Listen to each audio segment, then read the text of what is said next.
Welcome to Keeping in Sync with Microsoft 365 for this week, the 17th of July. As with every week, reminder that a disclaimer that certain dates may change and often do, and also certain organizational settings may prohibit certain things from showing up for you or may shove them in your face. So don't shoot the messenger.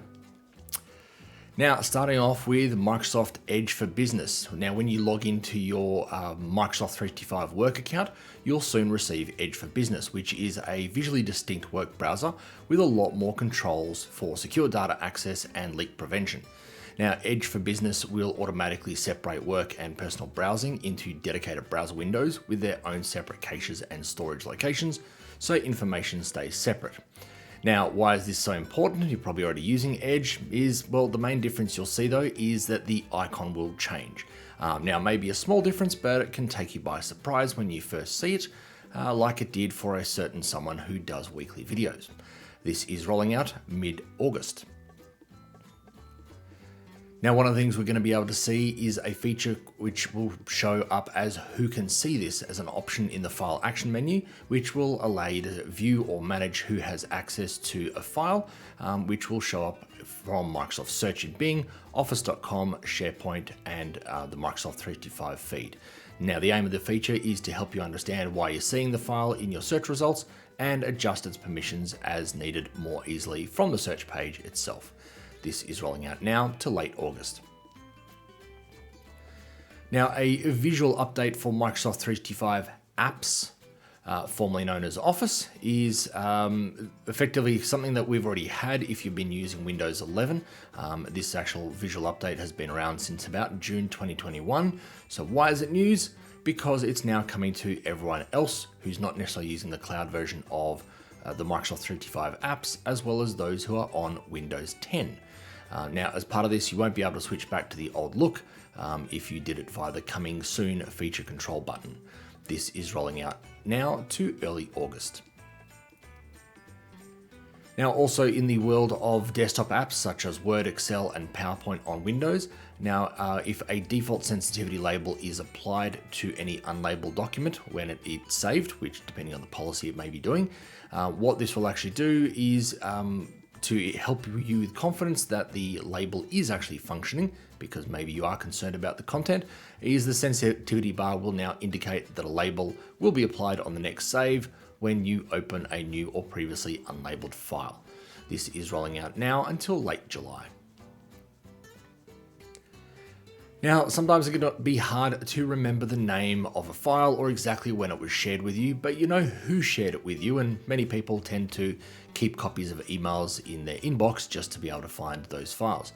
Now, because of this, Microsoft has created an entirely new way to get back to your shared files, both internal and external, which is now organized by the people you work with. So this view actually presents the people you have recently collaborated with, along with all the files that have been shared with you by each person. Now, it is important to know that in this view, you'll only see files that you have access to. This is rolling out late July to early September in OneDrive. Now, the new Outlook, which, well, I think many of us will not be using for quite some time, is now introducing a pop-out window to help organize meeting and event reminders and task reminders in one place, like we currently do in the classic, legacy, old, whatever, but current working Outlook that we all love. Now, this also allows you to snooze reminders, dismiss reminders, or join Teams meetings directly from the windows, again, like what we already have. This is rolling out now to mid-August, and if you happen to be using the new Outlook, this particular feature is actually default off unless you have it set in the classic, legacy, whatever, existing Outlook, or you actually turn it on manually.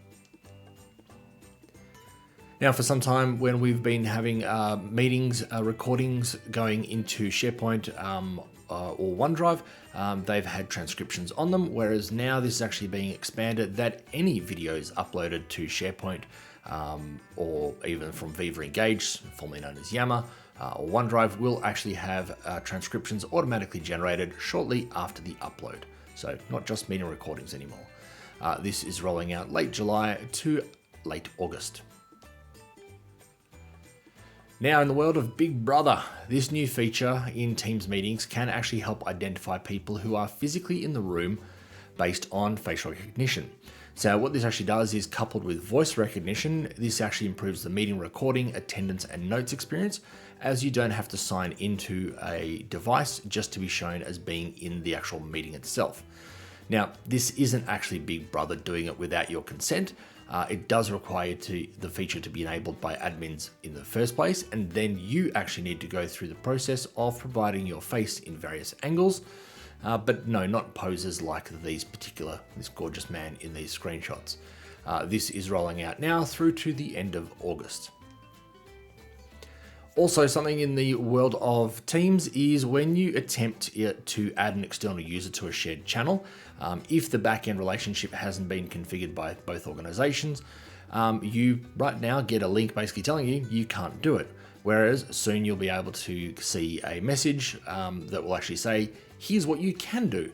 Now, when you click on the link, it will be taken to a page that is specified by your admins, where you can learn about the external collaboration or make a request for external collaboration.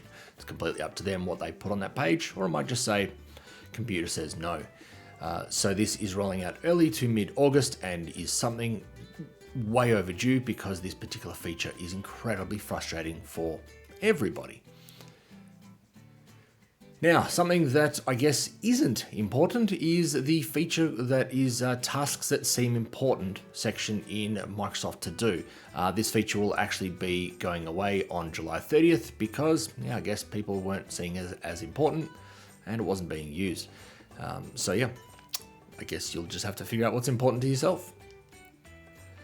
And that's it for keeping in sync with Microsoft 365 this week.